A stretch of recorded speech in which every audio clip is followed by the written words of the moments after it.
കേരളത്തിൽ കുറച്ച് കാലങ്ങളായി ഒരു ഇസ്ലാമോഫോബിയയുടെ ഒരു ഹിസ്റ്റീരിയ, ഒരു പകർച്ചവ്യാധി, മാറാവ്യാധി അതിവേഗം പ്രചരിച്ചു കൊണ്ടിരിക്കുകയാണ്. നമുക്ക് ആളുകളെ ഒന്നും തിരിച്ചറിയാൻ പറ്റാത്ത വിധം രാവിലെയും വൈകുന്നേരവും മുസ്ലിം വെറുപ്പും ഇസ്ലാമിനെക്കുറിച്ചുള്ള ഭീതിയും ഫോബിയയും ആളുകൾ പ്രചരിപ്പിച്ചുകൊണ്ടിരിക്കുകയാണ്. നമ്മുടെ മുഖ്യമന്ത്രി ഏതാണ്? BJP-യുടെ പ്രസിഡന്റ് ആരാണ്? KT ജലീൽ ആരാണ്? സാജൻ സക്കറി ഏതാണ്? RV ബാബു ഏതാണ്? ഗോവിന്ദൻ മാഷ് ഏതാണ്?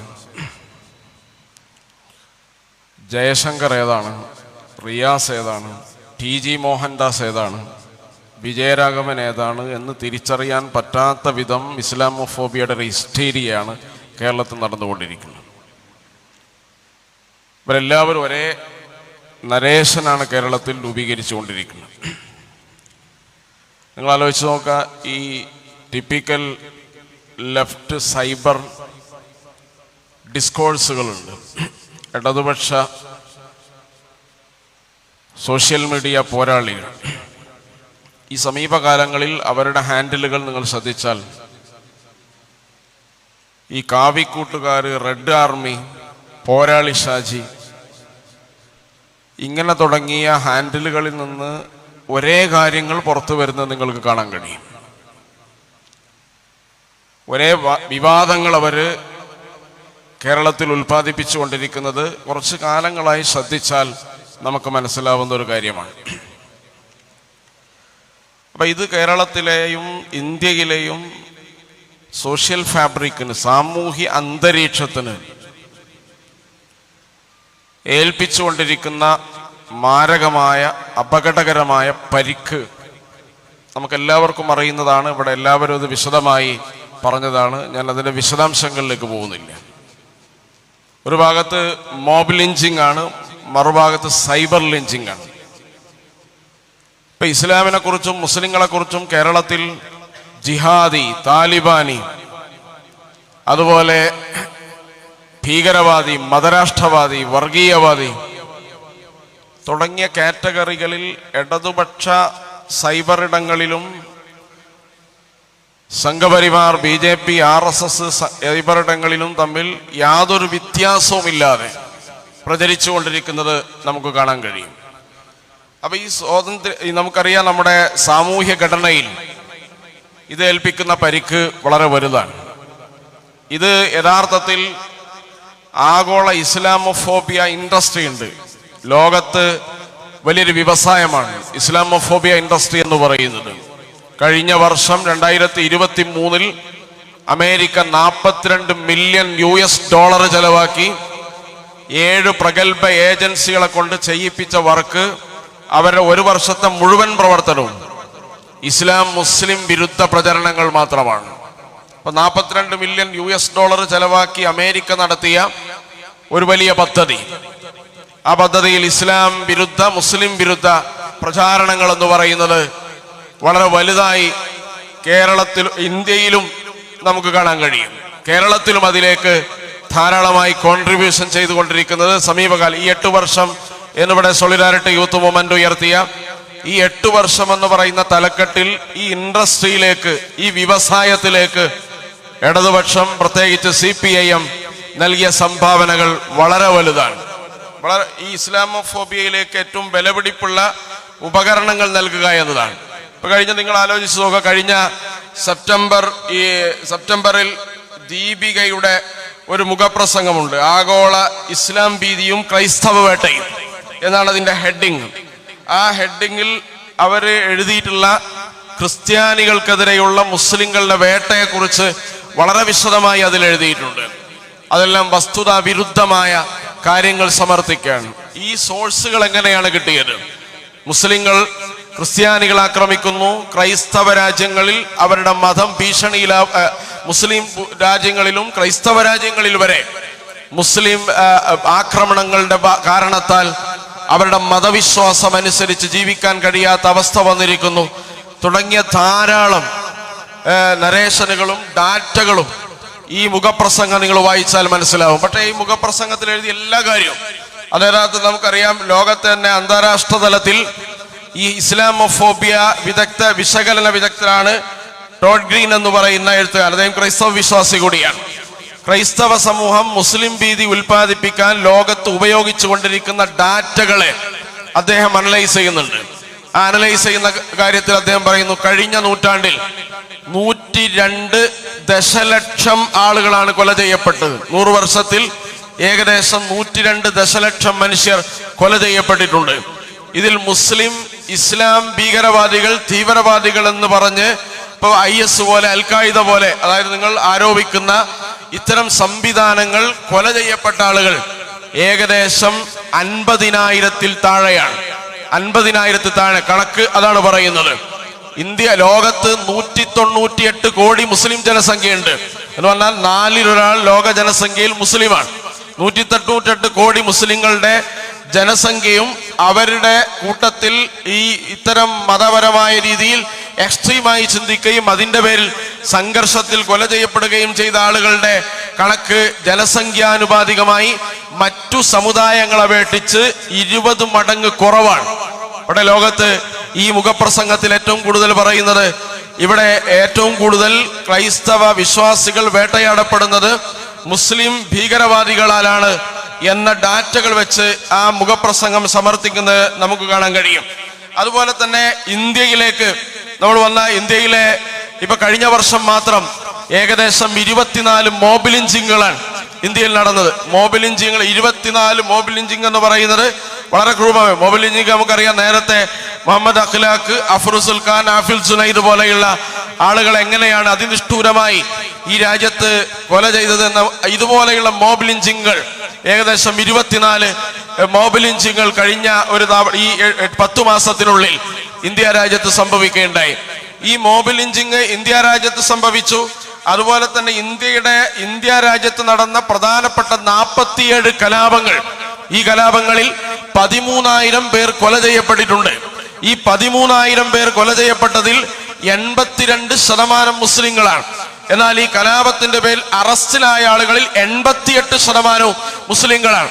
എന്ന് പറഞ്ഞാൽ മുസ്ലിങ്ങൾ ആണ് ഈ രാജ്യത്ത് ഏറ്റവും വലിയ പ്രശ്നങ്ങൾ ഉണ്ടാക്കിക്കൊണ്ടിരിക്കുന്നത് എന്ന് സംഘപരിവാർ നിരന്തരമായി പറഞ്ഞുകൊണ്ടിരിക്കുകയാണ്. അപ്പൊ ഇന്ത്യയിൽ 1967 മുതൽ 2014 വരെയുള്ള ഈ കാലയളവിലെ 47 കലാപങ്ങൾ, അതിൽ ഇന്ത്യ കണ്ട ഏറ്റവും വലിയ വംശഹത്യയായ ഗുജറാത്ത് വംശഹത്യ ഉൾപ്പെടെയുള്ള കാര്യങ്ങളെ കുറിച്ച് പഠന വിധേയമാക്കിയത് നമുക്ക് കാണാൻ കഴിയും. അപ്പൊ ഇങ്ങനെ ലോകത്തും ഇന്ത്യയിലും യഥാർത്ഥത്തിൽ കൊലപാതകങ്ങൾ നടത്തുന്നത് ആരാണ്? മോബ് ലിഞ്ചിങ്ങൾ നടത്തുന്നത് ആരാണ്? ഒരു സമൂഹത്തെ, ഒരു കമ്മ്യൂണിറ്റിയെ അതിനിഷ്ഠൂരമായി കൊല ചെയ്യുന്നത് ആരാണ് എന്ന് കണക്കുകൾ വെച്ച് പരിശോധിച്ച് നോക്കിയാൽ അതിഭീകരമായ അവസ്ഥയിൽ ഇവിടെ വലിയ മാറ്റങ്ങൾ നമുക്ക് കാണാൻ കഴിയും.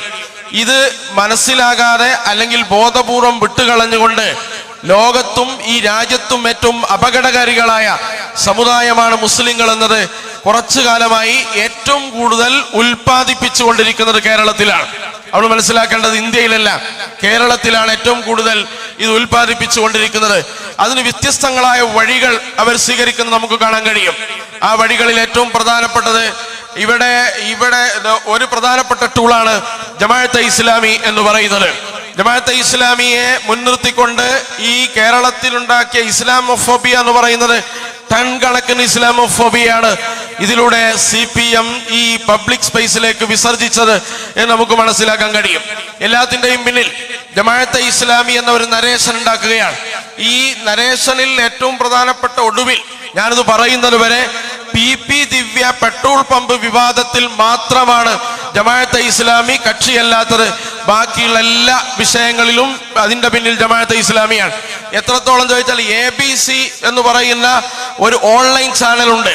ആ ഓൺലൈൻ ചാനൽ വയനാട് ദുരന്തം, ഈ വയനാട് ദുരന്തത്തെ കുറിച്ച് കഴിഞ്ഞ മാസം അവർ ചെയ്ത ഒരു വീഡിയോ നിങ്ങൾ ശ്രദ്ധിച്ചിട്ടുണ്ടാവും. ആ വീഡിയോയിൽ പറയുന്നത് വയനാട് 116 മൃതദേഹങ്ങൾ ഐഡന്റിഫൈ ചെയ്തിട്ടില്ല. അത് യഥാർത്ഥത്തിൽ എവിടെയാണ് എന്ന് വെളിവായിട്ടില്ല. അതുകൊണ്ട് അത് ഇതര സംസ്ഥാന തൊഴിലാളികളുടേതായിരിക്കും. അതിൽ 90% ബംഗ്ലാദേശി കുടിയേറ്റക്കാരുടേതാണ്. ബംഗ്ലാദേശി കുടിയേറ്റക്കാർ എന്ന് പറഞ്ഞാൽ ബംഗ്ലാദേശിലെ തീവ്രവാദികളാണ്. ആ ബംഗ്ലാദേശി തീവ്രവാദികളെ വയനാടടക്കമുള്ള പ്രദേശങ്ങളിൽ പാർപ്പിക്കുകയും ഇത്രയും ഉയർച്ചയുള്ള അല്ലെങ്കിൽ ആളുകൾ എത്തിപ്പെടാത്ത പ്രദേശങ്ങളിൽ അവർക്ക് കുടിയേറ്റത്തിന് സൗകര്യമൊരുക്കുകയും ചെയ്തത് ജമാഅത്തെ ഇസ്ലാമിയാണ് എന്ന് പറഞ്ഞാൽ, അപ്പൊ നിങ്ങൾ ഈ വയനാട് ദുരന്തത്തിൽ കാണാതായ ആളുകളുടെ മൃതദേഹത്തിന്റെ അടിസ്ഥാന സോഴ്സ് ജമാഅത്തെ ഇസ്ലാമിയാണെന്ന് സമർത്ഥിക്കുകയാണ്. അതുപോലെ ബംഗ്ലാദേശ് വിവാദം നേരത്തെ വന്നു. ഈ ബംഗ്ലാദേശ് വിവാദത്തിൽ ഷെയ്ഖ് ഹസീന നമുക്കറിയാം ഒരു ഏകാധിപത്യ ഭരണം നടത്തുന്ന ആളാണ്. ആ ഭരണം അവിടുത്തെ ജനങ്ങൾ എല്ലാവരും, അവിടെ പ്രസിഡന്റിന്റെ വീട് വളഞ്ഞതിൽ എല്ലാ കക്ഷികളുണ്ട്. മതമുള്ളവരുണ്ട്, ഹിഫാസത്തെ ഉലമ എന്ന് പറഞ്ഞ ജമിയത്തുൽ ഉലമയുടെ കക്ഷികളുണ്ട്, ജമാഅത്തെ ഇസ്ലാമി ഉണ്ട്, സെക്കുലർ പാർട്ടികളുണ്ട്, മതവിശ്വാസം തന്നെ ഇല്ലാത്ത ആളുകളുണ്ട്. അവരെല്ലാവരും ഒന്നിട്ട് നടന്ന ഒരു വലിയ ജനകീയ പ്രക്ഷോഭമാണ്. അപ്പോൾ ആ ജനകീയ പ്രക്ഷോഭത്തിൽ ഏറ്റവും അപകടകാരികളായ ആളുകൾ ജമാഅത്തെ ഇസ്ലാമിക്കാരാണ് എന്ന് പറയുകയും അവരവിടുത്തെ ഹിന്ദുക്കളെ കൊല ചെയ്യുവാൻ വേണ്ടി നേതൃത്വം നൽകുന്നു എന്ന് വാദം ഉന്നയിക്കുകയും അതുകൊണ്ട് ഈ CAA എന്ന് പറയുന്ന നിയമം നടപ്പിലാക്കിയത് ഏറ്റവും നന്നായി എന്ന് സമർത്ഥിക്കുകയും ചെയ്യാണ്. അപ്പൊ CAA എന്ന് പറയുന്ന നിയമത്തിനെ ന്യായീകരിക്കാൻ ബംഗ്ലാദേശും ഹസീനയും ബംഗ്ലാദേശ് നടന്നുകൊണ്ടിരിക്കുന്ന ഈ പ്രക്ഷോഭങ്ങളെയും ഉപയോഗപ്പെടുത്തുകയാണ്. എന്ന് പറഞ്ഞാൽ ഇവിടുത്തെ മുസ്ലിം സമൂഹത്തെ ഈ രാജ്യത്തു നിന്ന് പുറത്താക്കുന്ന നിയമങ്ങൾ എന്തുകൊണ്ടും ഈ രാജ്യത്തിന്റെ സുരക്ഷയ്ക്കും രാജ്യത്തിന്റെ ഭദ്രതക്കും അനിവാര്യമാണ് എന്ന് സമർത്ഥിക്കുകയാണ്. ഈ സമർത്ഥിക്കുന്നതിൽ അവർ സമർത്ഥിക്കുന്നത് മാത്രമല്ല, അത് യഥാർത്ഥത്തിൽ അതിന്റെ ഒരു ഹെഡിങ് തന്നെ ഈ ABC എന്ന് പറയുന്ന ഓൺലൈൻ ചാനൽ കൊടുത്തിരുന്നത് യഥാർത്ഥത്തിൽ ബംഗ്ലാദേശിലെ ഹിന്ദുക്കളുടെ കണ്ണീർ മോഡിക്ക് കാണാതിരിക്കാനാവുമോ എന്ന് ചോദിച്ചിട്ടൊരു ഹെഡിങ് ആണ്, ഒരു ചർച്ചയാണ്, ഒരു ഡിബേറ്റാണ്. അതിൽ ജമാഅത്തെ ഇസ്ലാമി ഉണ്ട്, ബംഗ്ലാദേശിലെ മൊത്തം മുസ്ലിങ്ങളെ നമുക്കതിൽ കാണാൻ കഴിയും. അങ്ങനെ അതിനെ കണക്ട് ചെയ്യാണ് കേരളത്തിൽ ജമാഅത്തെ ഇസ്ലാമി. അവർ നടത്തുന്ന സംവിധാനങ്ങൾ, അവർക്ക് വേണ്ടി ന്യായീകരിക്കുന്ന സൈബർ ഇടങ്ങൾ, ഈ സൈബർ ഇടങ്ങളെല്ലാം തന്നെ ഈ രാജ്യത്ത് ഏറ്റവും അപകടം സൃഷ്ടിക്കും. കാരണം ബംഗ്ലാദേശ് അതിൻ്റെ ഒരു ഉദാഹരണമാണ്. അങ്ങനെ ബംഗ്ലാദേശുമായി കണക്ട് ചെയ്തുകൊണ്ട് ബംഗ്ലാദേശിലെ പ്രക്ഷോഭത്തിന്റെ പ്രധാനപ്പെട്ട കാരണവും ഷെയ്ഖ് ഹസീനയുടെ നാടുവിടലിന് പ്രചോദനവുമായി മാറിയതും അവിടുത്തെ ഹിന്ദുക്കളെയും ക്ഷേത്രങ്ങളെയും കൊള്ളയടിക്കുകയും അതുപോലെ ആക്രമിക്കുകയും ചെയ്തതിന്റെ പിന്നിൽ ജമാഅത്തെ ഇസ്ലാമിയാണെന്ന് നട്ടാൽ നുണക്കാത്ത മുണ പ്രചരിപ്പിച്ചുകൊണ്ട് ഈ രാജ്യത്തെ ജമാഅത്തെ ഇസ്ലാമിയെയും ഈ രാജ്യത്തിന്റെ പൊതു ഇടങ്ങൾ ബഹിഷ്കരിക്കണമെന്ന ആഹ്വാനമാണ് അവർ മുഴക്കിക്കൊണ്ടിരിക്കുന്നത്. അപ്പൊ ഞാൻ പറഞ്ഞു വന്നത് ബംഗ്ലാദേശിലെ അന്താരാഷ്ട്ര വിഷയമാണ്. വയനാട് എന്ന് പറയുന്നത് ഒരു പ്രകൃതി ദുരന്തവുമായി ബന്ധപ്പെട്ട വിഷയമാണ്. ഇനി രാഷ്ട്രീയ വിഷയങ്ങൾ നിങ്ങൾ എടുത്തു നോക്കുക. ഈ രാഷ്ട്രീയ വിഷയങ്ങളിൽ ഏറ്റവും പ്രധാനപ്പെട്ട ഭാഗം എന്ന് പറയുന്നത് ADGP അതുപോലെ RSS നേതാക്കളുമായി ചർച്ച നടത്തിയത് വിവാദമാക്കിയതിന് പിന്നിൽ ജമാഅത്തെ ഇസ്ലാമിയാണ് എന്നാണ് ഗോവിന്ദൻ മാഷ് യഥാർത്ഥത്തിൽ പറയുന്നത്. ഇവിടെ നിങ്ങൾ RSSുമായി ബന്ധപ്പെട്ട പോലീസിന്റെ RSS ഫ്രാക്ഷൻ പോലീസിലുണ്ട് എന്നത് പുതിയ കാര്യമല്ല. അത് യഥാർത്ഥത്തിൽ കേരളത്തിൽ വളരെ മുമ്പേ സ്ഥാപിതമായൊരു കാര്യമാണ്. അത് അവരുടെ കൂടെ 8 വർഷം കട്ടക്ക് നിന്നിരുന്ന അവരുടെ എല്ലാ പബ്ലിക് സ്പേസുകളിലും ഇടതുപക്ഷത്തെയും ഇടതുപക്ഷത്തിനു വേണ്ടി ന്യായീകരിക്കുന്ന ആളുകളെയും എല്ലാ സമയത്തും സംരക്ഷിച്ചു നിർത്തിയിരുന്ന അവർക്ക് ആവേശവും പ്രചോദനവുമായ, അതുകൊണ്ട് അവർ പ്രത്യേക പേരും ഹൈപ്പും ഇട്ട് വിളിച്ചിരുന്ന ഒരു MLA ഒരു സുപ്രഭാതത്തിൽ അദ്ദേഹം ഇത് വെളിപ്പെടുത്തുകയാണ്. പോലീസിൽ RSSന്റെ ഡീപ് സ്റ്റേറ്റ് എത്ര വലുതാണ് എന്ന് വെളിപ്പെടുത്തുകയാണ്. അത് നമുക്ക് നേരത്തെ ബോധ്യമാണ്. നിങ്ങൾ ആലോചിച്ച് നോക്കൂ, ഗാന്ധി ആത്മഹത്യ ചെയ്തതാണ്. എങ്ങനെയാണ് ആത്മഹത്യ ചെയ്തതെന്നാണ് ഗുജറാത്തിലെ പാഠപുസ്തകത്തിൽ എഴുതി ചേർത്തിട്ടുള്ളത്. മഹാത്മാഗാന്ധി ആത്മഹത്യ ചെയ്തത് എങ്ങനെയാണ്? ഇത് പാഠപുസ്തകത്തിൽ പഠിപ്പിക്കുന്നതാണ്. ഇതേപോലെ കേരളത്തിൽ RSSും സംഘപരിവാറും പ്രതികളായ എല്ലാ കേസുകളും എടുത്തു നോക്കുക. അടുത്ത വർഷം അതിന്റെ നരേശനം ഉണ്ടാകുന്നത് റിയാസ് മൗലവി ഏത് ആക്സിഡന്റിലാണ് മരണപ്പെട്ടത്, ഫൈസൽ കൊടിഞ്ഞി എങ്ങനെയാണ് ആത്മഹത്യ ചെയ്തത് തുടങ്ങിയ നരേശനിലേക്ക് ഇത് പോകാൻ പോവുകയാണ്. എന്നല്ല, ഈ ഒരു കേസും സത്യസന്ധമായി കേരളത്തിൽ തെളിയിക്കാൻ സാധ്യതയില്ലാത്ത വിധം അടഞ്ഞ അധ്യായങ്ങളായി പോകുന്നിടത്തേക്കാണ് ഈ സർക്കാരിന്റെ നിലപാടെത്തി നിൽക്കുന്നത്. എന്ന് പറഞ്ഞാൽ ഈ കാര്യങ്ങളെല്ലാം യഥാർത്ഥത്തിൽ RSSന്റെ പോലീസ് സ്വാധീനത്തിന്റെ ഉദാഹരണങ്ങളാണ്. ഇതിനെ ജമാഅത്തെ ഇസ്ലാമി വിവാദത്തിലേക്ക് എന്തിനാണ് കൊണ്ടുവരുന്നത്? ഒരൊറ്റ കാരണം മാത്രമേ ഉള്ളൂ.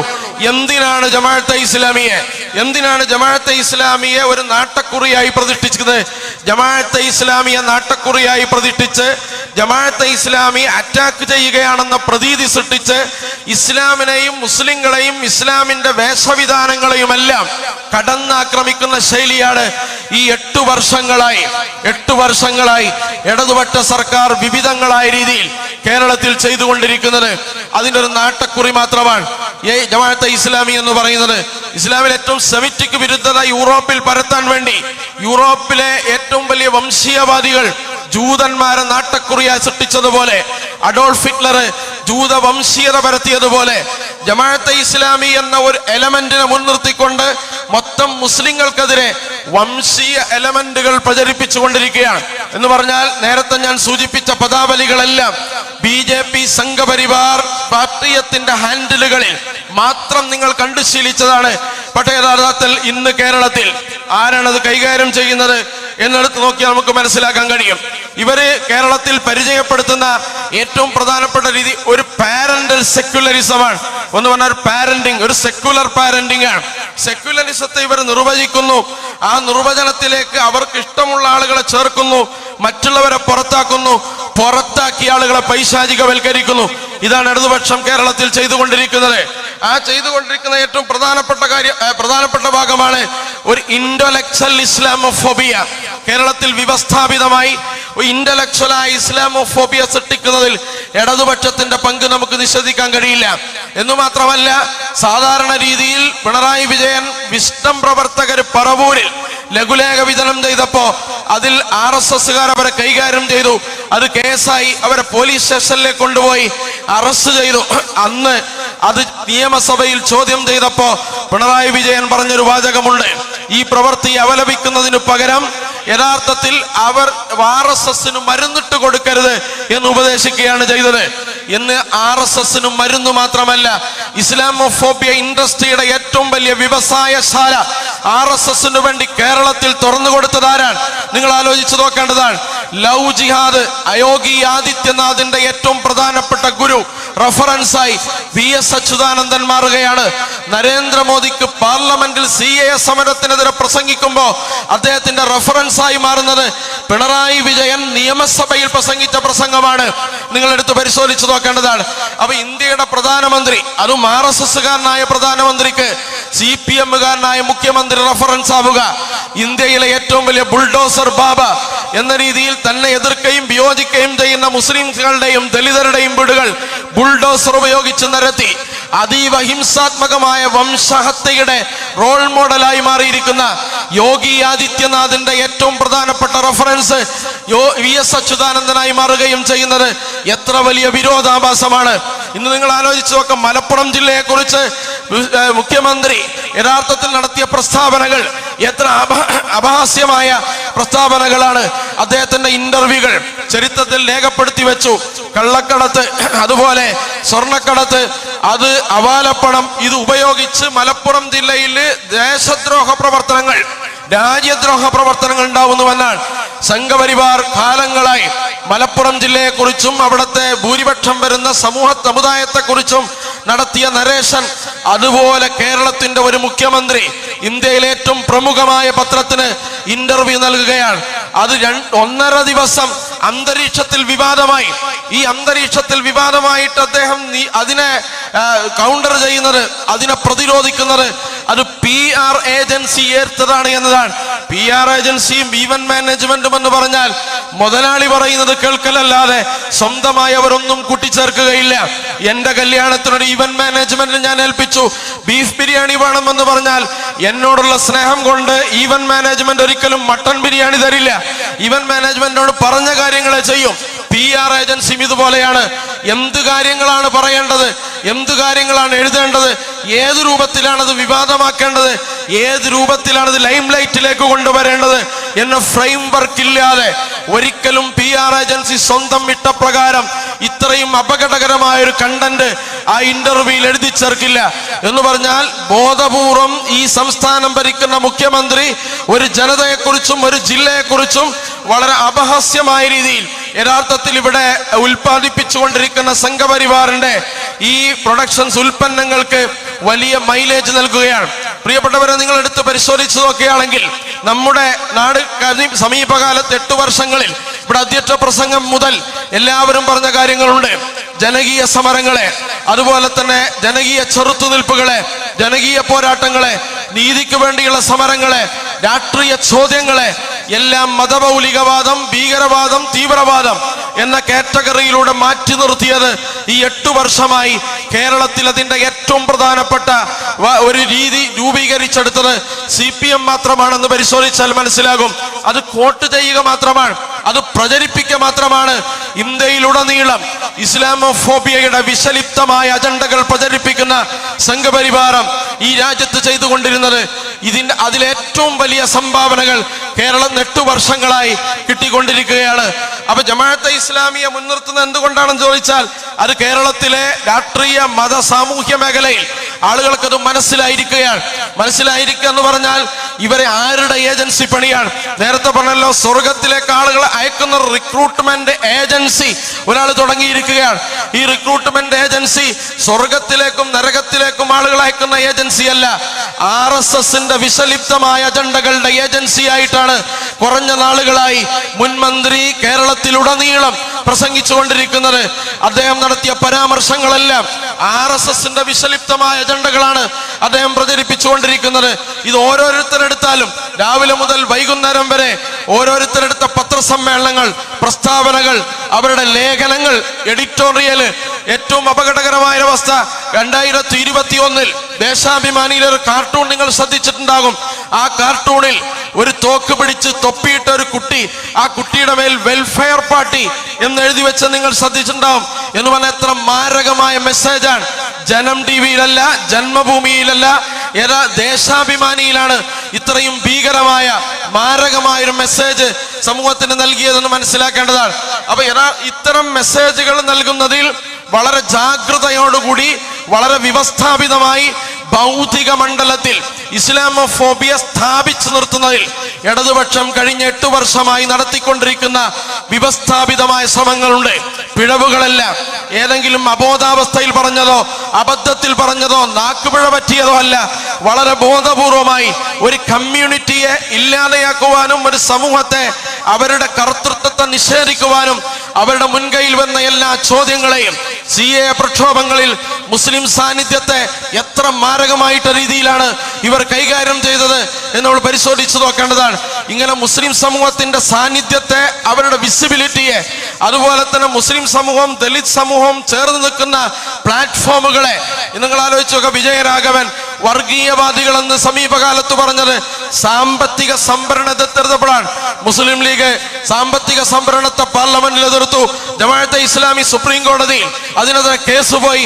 ഇത് വെച്ചിട്ട് പറയാൻ സാമ്പത്തിക സംഭരണത്തെ എതിർക്കുന്നവർ വർഗീയവാദികളാണ് എന്ന് പറഞ്ഞാൽ ഇവിടത്തെ പിന്നാക്ക വിഭാഗങ്ങൾ ഒന്നിച്ചു നിൽക്കുന്ന പ്ലാറ്റ്ഫോമുകൾ അതിവർഗീയമാണ്, അല്ലെങ്കിൽ അതിഭീകരമാണ് എന്നൊരു നരേശനും ഇവിടത്തെ ഇടതുപക്ഷം തെറ്റിച്ചിരിക്കാൻ. ഈ ഇടതുപക്ഷ നരേശനെ 8 വർഷമായി കേരളത്തിന്റെ സാമൂഹ്യ അന്തരീക്ഷത്തെ, പ്രിയപ്പെട്ടവർ നിങ്ങൾ ആലോചിച്ചു നോക്കുക. ഈ സാമൂഹ്യ സഹവർത്തിത്വം, സാമുദായിക സഹവർത്തിത്വം ഈ കേരളത്തിൽ എങ്ങനെയാണ് വികസിച്ചു വന്നത്? കേരളത്തിന്റെ ചരിത്രം നമ്മൾ പരിശോധിച്ചു നോക്കുക. മമ്പുറം തങ്ങൾ, കോഴിപ്പുറത്തും മാധവ് മേനോൻ, അതുപോലെ തന്നെ നമുക്കറിയാം വെളിയങ്കോട് ഉമർ ഖാലി, മൗലാന അബുൽ കലാം ആസാദ്, മഹാത്മാഗാന്ധി, ബാബാ സാഹിബ് അംബേദ്കർ, അതുപോലെ തന്നെ മൗലാന മുഹമ്മദ് അലി ജൗഹർ, ഇങ്ങനെ തുടങ്ങിയ ഒരുപാട് ആളുകൾ ഈ രാജ്യത്ത് ബക്കിംഗ്ഹാം പാലസില് ബ്രിട്ടന്റെ കൊട്ടാരത്തിൽ ബ്രിട്ടൻ പ്രധാനമന്ത്രിയുടെ മുന്നിൽ ഇന്ത്യയുടെ സ്വാതന്ത്ര്യ സമരത്തെ കുറിച്ച് പറയാൻ, ഇന്ത്യയുടെ സ്വാതന്ത്ര്യ സമരത്തെ, ഇന്ത്യയുടെ സ്വാതന്ത്ര്യ ആവശ്യത്തെ പ്രഖ്യാപിക്കുവാൻ 32 കോടി ജനങ്ങൾ, അന്നത്തെ ഇന്ത്യൻ ജനസംഖ്യയുടെ മുഴുവൻ സ്വാതന്ത്ര്യം ആവശ്യപ്പെടാൻ ബ്രിട്ടൻ പാർലമെന്റിലേക്ക് മഹാത്മാഗാന്ധി പ്രതിനിധിയായി പറഞ്ഞെടുത്തത്. ഈ രാജ്യത്തെ 32 കോടി ജനങ്ങളുടെ പ്രതിനിധിയായത് മൗലാന മുഹമ്മദ് അലി ജൗഹറാൻ. അദ്ദേഹത്തിന്റെ ചരിത്ര പ്രസിദ്ധമായ പ്രസംഗമുണ്ട്. നമുക്കറിയാം, 6 അടി മണ്ണ് തരുക, സ്വാതന്ത്ര്യം തരൂ, ഇല്ലെങ്കിൽ 6 അടി മണ്ണ് തരൂ. സ്വാതന്ത്ര്യമില്ലാത്ത രാജ്യത്ത് എന്റെ മൃതദേഹം പോലും നിങ്ങൾ മറമാടരുത് എന്ന് വസിയത്ത് ചെയ്ത മനുഷ്യൻ. അദ്ദേഹത്തിന്റെ ഖബർ എവിടെയാണ്? മസ്ജിദുൽ അഖ്സയിലാണ്, ബൈത്തുൽ മഖ്ദിസിലാണ്. അദ്ദേഹം ഫലസ്തീനിലേക്കാണ് അദ്ദേഹത്തിന്റെ മയ്യത്ത് കൊണ്ടുപോയത്.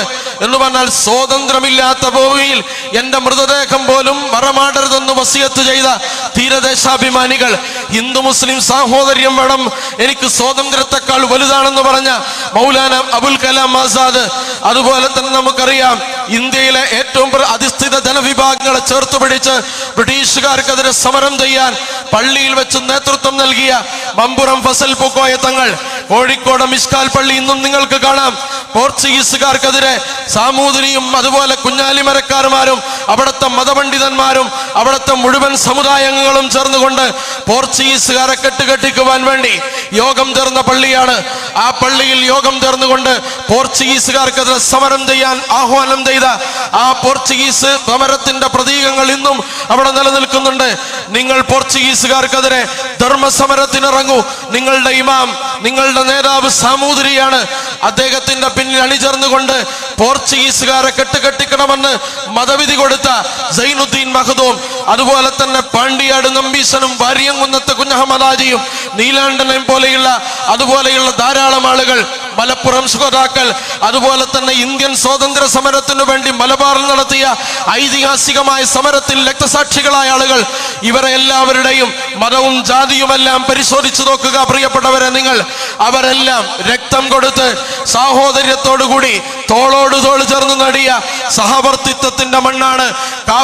കാഫിർ സ്ക്രീൻഷോട്ടിലൂടെ, മാഷാ അല്ലാ സ്റ്റിക്കറിലൂടെ, അതുപോലെ തന്നെ ഇത്തരം ഇസ്ലാമോഫോബിക് ഇൻഡസ്ട്രിയിലൂടെ, വിവാദങ്ങളിലൂടെ, ഇന്റലക്ച്വൽ ഇസ്ലാമോഫോബിയ ഉൽപ്പാദിപ്പിച്ചു നിർത്തുന്നതിലൂടെ, സൈബർ ലിഞ്ചിങ്ങിലൂടെ മുസ്ലിം സമൂഹത്തെയും അവരുടെ കർത്തൃത്വത്തിലുള്ള ചാനലുകളെയും പത്രങ്ങളെയും പത്രമാധ്യമങ്ങളെയും ഓൺലൈൻ പോരാളികളെയും എല്ലാം അതിഭീകരവൽക്കരിക്കുന്ന പ്രവണതകളിലൂടെ തകർത്ത് തരിപ്പണമാക്കുന്നത്. അതുകൊണ്ട് ഈ സാമുദായിക സഹവർത്തിത്വം നമ്മളെല്ലാവരും ജീവൻ കൊടുത്തു നേടിയതാണ്, നമ്മളെല്ലാവരും രക്തം കൊടുത്തു നേടിയതാണ്. ഈ സാമൂഹ്യ അന്തരീക്ഷത്തെയും സഹവർത്തിത്വത്തെയും ദുർബലപ്പെടുത്തുന്ന ഏത് നീക്കത്തിന്റെയും കൈക്ക് പിടിച്ച് നോ എന്ന് പറയാനുള്ള ബാധ്യത നമുക്കെല്ലാവർക്കുമുണ്ട്. ആ ബാധ്യതയാണ് സോളിഡാരിറ്റി യൂത്ത് മൂവ്മെന്റ് ഈ സംവിധാനത്തിലൂടെ നിർവഹിച്ചു കൊണ്ടിരിക്കുന്നത്. കേരളത്തിന്റെ ഇസ്ലാം വിരുദ്ധ പൊതുബോധത്തെ, മുസ്ലിം വിരുദ്ധ പൊതുബോധത്തെ, ദളിത് വിരുദ്ധ പൊതുബോധത്തെ, അവരുടെ കർത്തൃത്വത്തെ ഉന്മൂലനം ചെയ്യാനുള്ള രാഷ്ട്രീയ നീക്കത്തെ എല്ലാ അർത്ഥത്തിലും തോളോട് തോൾ ചേർന്ന് നോ പറയാനുള്ള ശ്രമമാണ് കേരളത്തിലെ ഏറ്റവും വലിയ രാഷ്ട്രീയ നീക്കമെന്ന പ്രഖ്യാപനമാണ് സോളിഡാരിറ്റി യൂത്ത് മൂവ്മെന്റ് ഈ സംവാദത്തിലൂടെ, ഈ ഓഡിറ്റിങ്ങിലൂടെ നിർവഹിക്കുന്നത്. അതിനെല്ലാവിധ ആശംസകളും അർപ്പിച്ചുകൊണ്ട് ഞാൻ എൻ്റെ വാക്കുകൾ ഉപസംഹരിക്കുന്നു. അസ്സലാമു അലൈക്കും വറഹ്മത്തുള്ളാഹി വബറകാതുഹു.